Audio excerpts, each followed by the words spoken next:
ഓം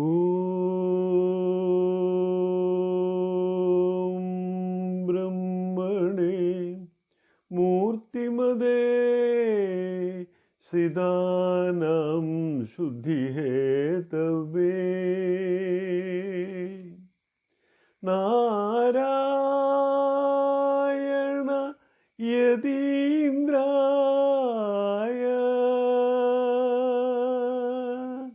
തസ്മൈ ശ്രീ ഗുരവേ നമഃ.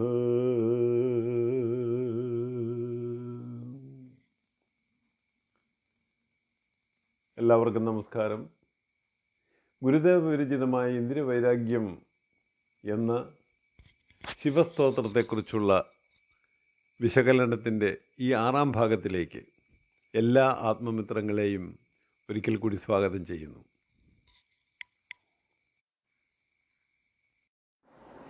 നമസ്കാരം.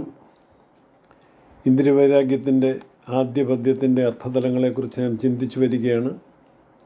നമുക്ക് ആ പരിചിന്തനം തുടരാം. ഈ പദ്യത്തിൻ്റെ ആദ്യ പദ്യത്തിൻ്റെ 2ാം പാദത്തിൽ ബോധം കളഞ്ഞ് പുറമേ ചുഴലും ചെവിക്ക് ഒരാതങ്കമില്ല അടിയനുണ്ടിത് തീർക്കശംഭു. ബോധം കളഞ്ഞ് പുറമേ ചുഴലും ചെവിക്ക് ഒരാതങ്കമില്ല അടിയനുണ്ടിത് തീർക്കശംഭു എന്നുള്ള ഭാഗമാണ് ഇനി നമുക്ക് ഒന്ന് മനസ്സിലാക്കേണ്ടത്.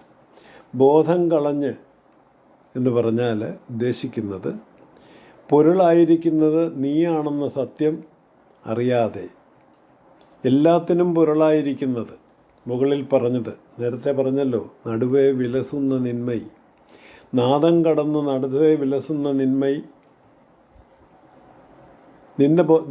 നിൻ്റെ സ്വരൂപം അതാണെന്ന് മനസ്സിലാക്കാതെ ബോധം കളഞ്ഞ് പുറമേ ചുഴലും ചെവി, ആ ബോധമില്ലാതെ പൊരുളായിരിക്കുന്നത്, എല്ലാത്തിനും പൊരുളായിരിക്കുന്നത്, എല്ലാത്തിനും കേന്ദ്രതത്വമായിരിക്കുന്നത് നീയാണെന്നുള്ള സത്യം അറിയാതെ പുറമേ ചുഴലും ചെവി, പുറമേ ചുഴലും ചെവി, പുറമേ കാണുന്ന പ്രാപഞ്ചികമായ ശബ്ദാദികളിൽ ആണ് സത്യമെന്ന് കരുതി അതിൽ ഭ്രമിച്ച് പുറമേ ചുഴലും ചെവി. ഗുരുദേവന് ചില പ്രത്യേക വാക്കുകളൊക്കെ വരും ഗുരുദേവൻ്റെ കയ്യിൽ. അത് ഇനി ഈ കൃതിയുമായി മുമ്പോട്ട് പോകുമ്പോൾ കൂടുതൽ അത്തരം വാക്കുകൾ നിങ്ങൾക്ക് കാണാൻ പറ്റും.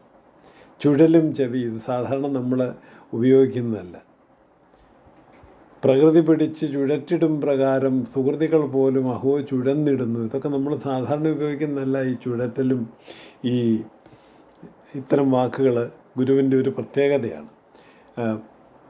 പുറമേ ചുഴലും ചെവി എന്ന് പറഞ്ഞാൽ പുറമേ കാണുന്ന പ്രാപഞ്ചികമായ ശബ്ദാദികളാണ് സത്യമെന്ന് കരുതി യഥാർത്ഥ സത്യമെന്തെന്ന് അറിയാതെ ചുഴലുന്ന ചെവിക്ക് ഒരാതങ്കമില്ല.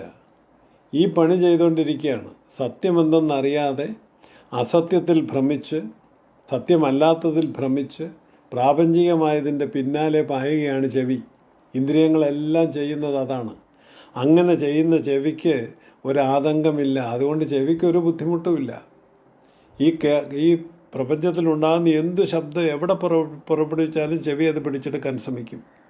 ഇത് പിടിച്ചെടുത്ത് കഴിഞ്ഞാൽ പിന്നെ ജീവാത്മാവിനാണ് അതുകൊണ്ടുള്ള ബുദ്ധിമുട്ടുണ്ടാകുക. കാരണം അത് നമ്മുടെ മനസ്സിനെ, നമ്മുടെ ബുദ്ധിയെ, നമ്മുടെ അന്ധകരണത്തെ എല്ലാം അത് ഭ്രമിപ്പിക്കും, ബാധിക്കും എന്നുള്ളത് കൊണ്ട് ആതങ്കം ആർക്കാണ്?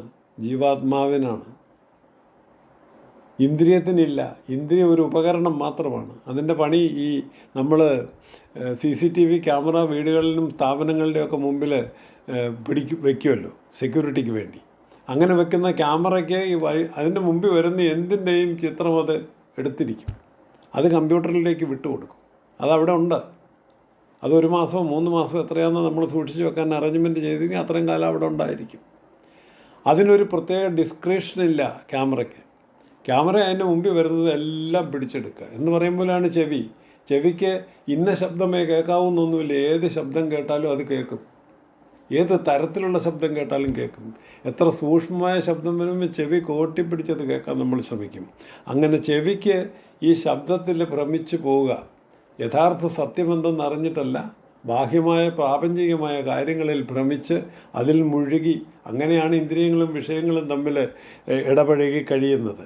അങ്ങനെ കഴിയുന്ന ചെവിക്ക് ഒരാതങ്കമില്ല. അതുകൊണ്ട് യാതൊരു ബുദ്ധിമുട്ടും, ഒരു പ്രയാസവും, ഒരു ദുഃഖവും ഉണ്ടാകുന്നില്ല.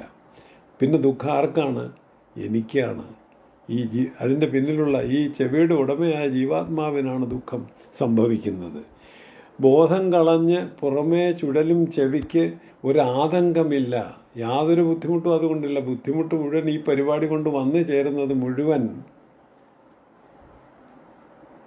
നമുക്കാണ്. എനിക്ക് ആതങ്കമുണ്ട്, ആതങ്കമില്ല, അടിയനുണ്ട് ഇത് ദീർഘശംഭു. അവിടെയും അല്പം കവിതയുണ്ട്, നിങ്ങൾ ശ്രദ്ധിക്കണം. അത് ഈ ആതങ്കം എന്ന് പറയുന്ന കാര്യം, ചെവിക്ക് ആതങ്കമില്ലെന്നും അടിയൻ അതുണ്ടെന്നും, അടിയൻ ആതങ്കമുണ്ടെന്നും, രണ്ടാമത് ആതങ്കം എന്നുള്ള വാക്ക് ഉപയോഗിക്കാതെ അതവിടെ നല്ല ഭംഗിയായി ഘടിപ്പിച്ചിരിക്കുകയാണ്.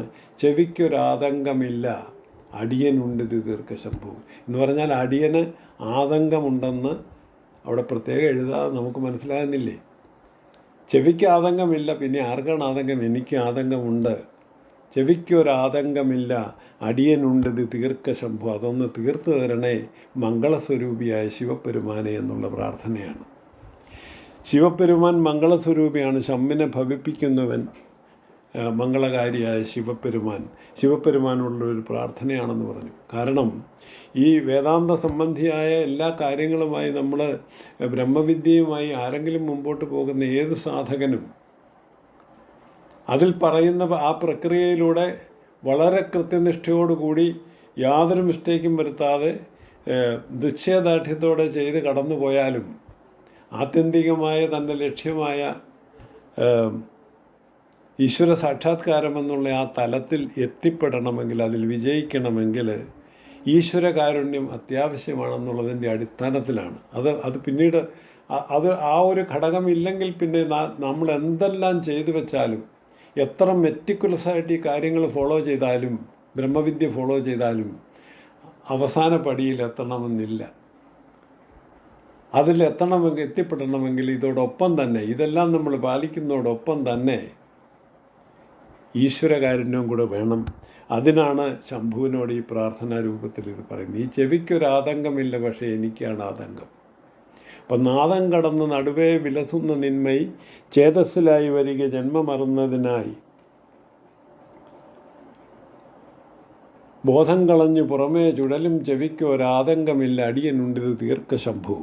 ശബ്ദം ഒരു വിഷയമായിരിക്കുന്ന തലത്തിനപ്പുറത്ത് സകലതിനും കേന്ദ്രതത്വമായി വിലസുന്ന നിൻ്റെ സ്വരൂപം ജനന മരണബന്ധം വേർപെട്ട് കിട്ടാനായി എൻ്റെ ഹൃദയത്തിൽ ഉറയ്ക്കുമാറാകട്ടെ ഭഗവാനെ എന്ന് പ്രാർത്ഥിക്കുകയാണ്. ബോധസത്യത്തെ മറച്ച് ജഡശബ്ദമത്തെ അന്വേഷിച്ച് അലയുന്ന ചെവിക്ക് ഒരു ദുഃഖവുമില്ല. എന്നാൽ ആ ചെവിയുടെ പ്രേരണയിൽ ഈ ഭക്തൻ വല്ലാതെ വിഷമിക്കുന്നു. മംഗളസ്വരൂപനായ ശിവപെരുമാനെ ആ ദുഃഖം തീർത്ത് തരണമേ എന്നാണ് പറയുക. ഇനി ഇത് വരുമ്പോൾ ഒരു പ്രത്യേക കാര്യമുണ്ട്. നമുക്ക് ഈ ഇന്ദ്രിയ വൈരാഗ്യം നമുക്കെല്ലാം ഒരു ചെറിയ അളവിലെങ്കിലും ശീലിക്കാൻ പറ്റും എന്ന് ഞാൻ നിങ്ങളോട് നേരത്തെ സൂചിപ്പിച്ചിട്ടുണ്ട്. പരമമായ രീതിയിൽ അത് കൃത്യനിഷ്ഠയോടുകൂടി ഒരു സാധകൻ്റെ തലത്തിൽ നിന്നുകൊണ്ടത് പൂർണ്ണമായി നമുക്ക് വിജയിച്ചില്ലെങ്കിൽ പോലും ഒരു ശ്രമം നടത്തുന്നതുകൊണ്ട് ഒരു കുഴപ്പവുമില്ല.